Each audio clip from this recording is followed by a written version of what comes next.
Welcome to Buy, Hold, Sell. My name's Matthew Kidman, and today we are talking about the share market and whether the 5-year-old bear market that we've endured has come to an end.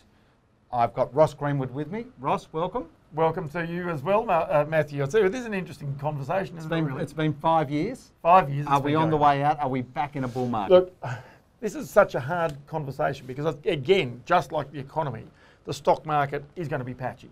And it's going to continue to be that way. So you see the big miners come off as the banks accelerate. You suddenly see some of the property stocks improve.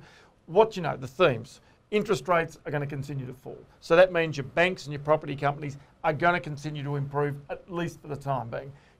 Probably in my opinion, the gold price keeps on rising. So gold stocks are going to be there. But there comes a point when you've got to jump out of those yield-based type companies into the cyclical companies. Those that benefit as a result of lower interest rates in the growth in the economy. I think we are heading up, but unfortunately it's not going to be a straight line. We will trend higher, there will be significant declines, there will still be shocks in 2013, but overall I don't think we'll see the levels, the lows that we saw in 2012. What's going to cause those shocks? Well, potential conflict in the Middle East is also important to watch.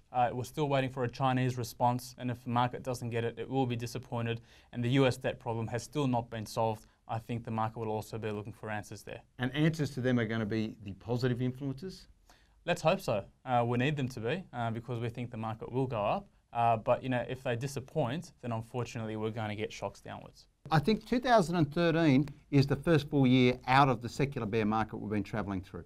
Started in November 2007, had a big crash, rally, then we've gone nowhere as the economy's just really ground to a halt. Now we're getting interest rate cuts. The Reserve Bank's come to the party. The Americans have been doing it for a while. I think the Australian market's got the ability to go 25% in 2013. Traditionally, the first year out of a secular bear market, you can get somewhere between 30 and 40%.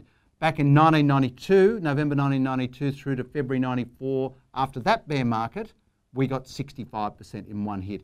I think that theme stays because everyone's short the market. We're being forced into riskier assets because the Reserve Bank keeps cutting rates. They've even told us go and invest in riskier assets. You can't get what you thought you could on a term deposit.